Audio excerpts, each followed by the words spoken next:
Estamos considerando cómo se escribió el texto bíblico. En el video anterior estuvimos pensando en la faz más práctica de esto, es decir, cómo los autores bíblicos llegaron al proceso de escritura. Dijimos que siempre hay una etapa oral previa y que luego es probable que hubiese algunos fragmentos escritos hasta que finalmente se acomete la obra de escribir los libros en su totalidad. La etapa oral puede estar caracterizada por ejemplo, ese periodo entre la muerte y la resurrección de Jesús hasta la escritura de los primeros evangelios, que es un periodo de unos 30 a 35 años. O, como vimos en el caso de Jeremías, unos 40 años entre el inicio de su predicación como profeta y la escritura de su libro en una tarea conjunta entre Jeremías y su escriba Baruch.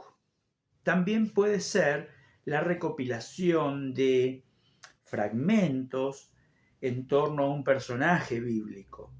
Esto queda claro en la recopilación de narraciones personales que encontramos en la segunda parte de Génesis en torno a tres grandes personajes de la historia, como son Jacob, Abraham y José.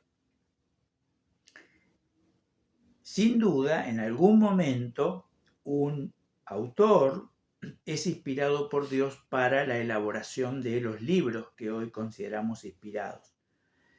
Esos libros van a pasar a formar parte de una tradición y luego de un canon. ¿A qué le llamamos canon?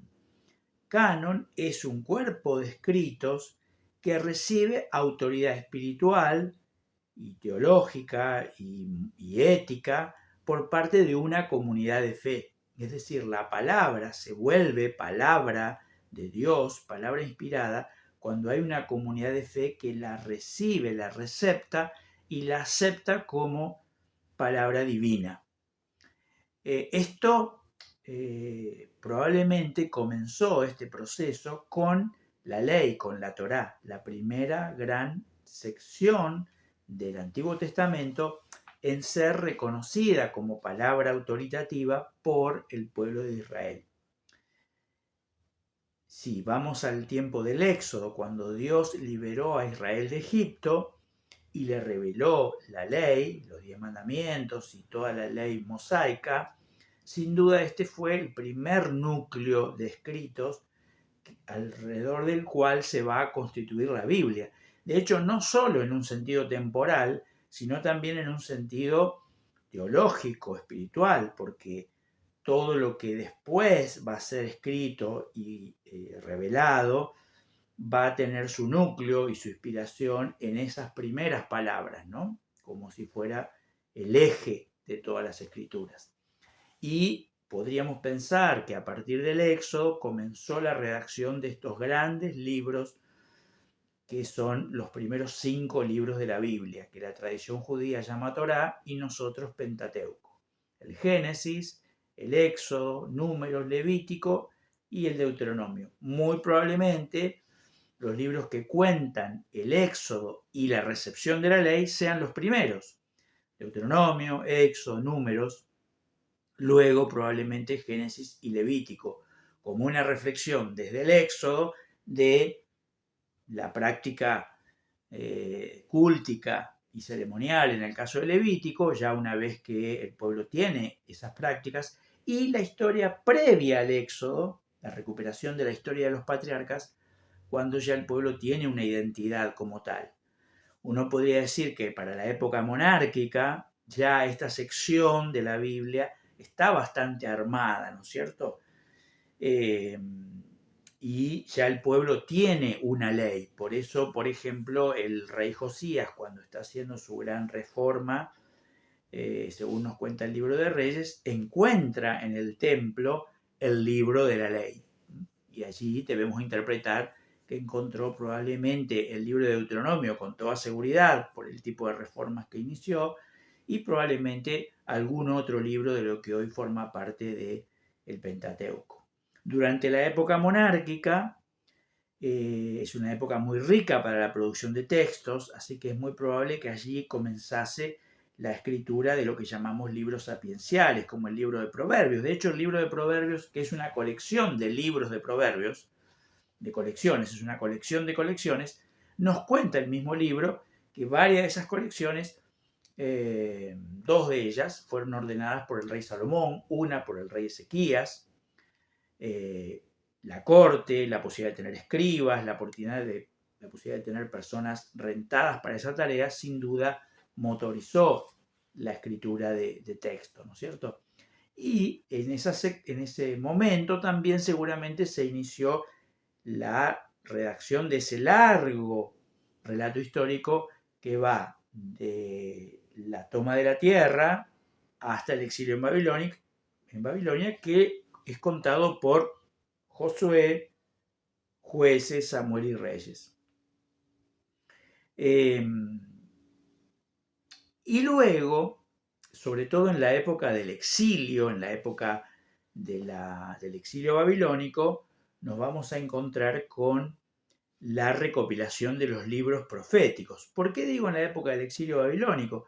Porque si uno va a la historia de los profetas y al texto de los propios libros proféticos, va a encontrarse con que los profetas fueron personas marginadas, perseguidas, criticadas, dejadas de lado, generaban mucha irritación por lo que decían. En general, el curso de la historia y de la política de Israel iba por un lado y los profetas iban con su mensaje por otro. Y uno dice, bueno, ¿y cómo llegaron a ser canon? Bueno, cuando se produce el exilio babilónico, esa gran tragedia nacional, los profetas son reivindicados en lo que habían venido predicando por siglos, ¿no es cierto? Entonces, seguramente en esos 70 años en donde fue posible reflexionar, repensar la historia, repensar lo que Dios había hecho con Israel en la historia, los profetas alcanzaron una relevancia máxima.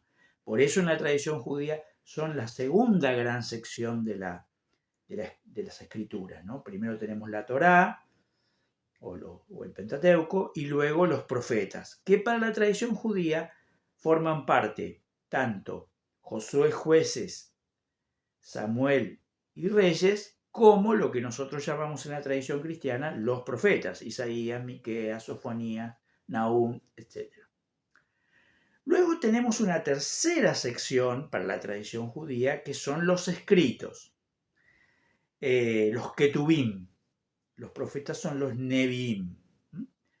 Los ketubim son una cantidad de escritos muy diversos, ¿no es cierto? Ahí tenemos el libro de los Salmos, los libros sapienciales, esa novelística judía que podemos atribuirle la producción de libros como Ruth, como Esther, como Jonás probablemente, el libro de Daniel, que no está en la tradición judía entre los profetas, sino entre los escritos, el libro de Esdras, de Nehemías y los libros del regreso, Crónicas, que es una historia similar a la de Reyes, pero contada ahora para la reconstrucción, para el renacimiento de Israel después del exilio, y por eso es contada en otro tono, en un tono de aliento, de desafío a reconstruir.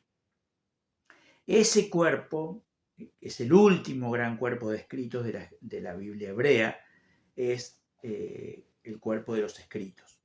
Es notable que cuando Jesús se les aparece a los discípulos en el camino de Maús, según cuenta Lucas capítulo 24, Jesús en dos oportunidades alude a esta división tripartita del canon del Antiguo Testamento, lo que muestra que para la época de Jesús esta división tripartita ya estaba consolidada y había llegado a ser reconocida como canónica, ¿no? La idea de que Dios había obrado para la escritura de la Torá como eje y centro de los escritos sagrados, luego los profetas envolviendo ese centro y un poco más afuera de esa estructura concéntrica, los escritos como esa última gran sección de las escrituras.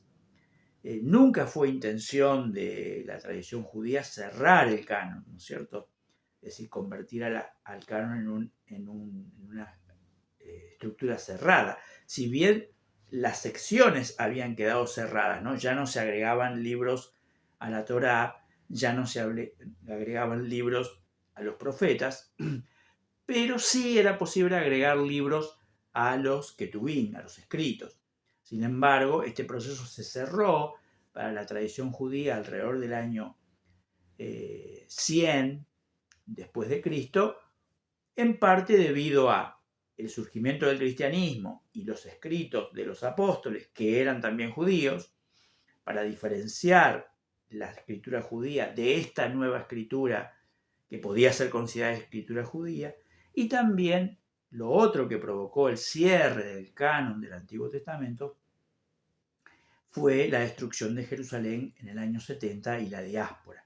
Eso obligó a encontrar la identidad del pueblo en un cuerpo de escritos estabilizado, inamovible, indiscutible, y eso llevó a que la tradición judía y la comunidad judía cerrara el canon como lo conocemos hoy, y que luego la Iglesia heredase ese canon, heredase esa tradición ya constituida. De manera que la Iglesia no tuvo que definir qué libros iban en el Antiguo Testamento o eran considerados inspirados o autoritativos, sino que heredó ese canon y también la discusión que lo acompañaba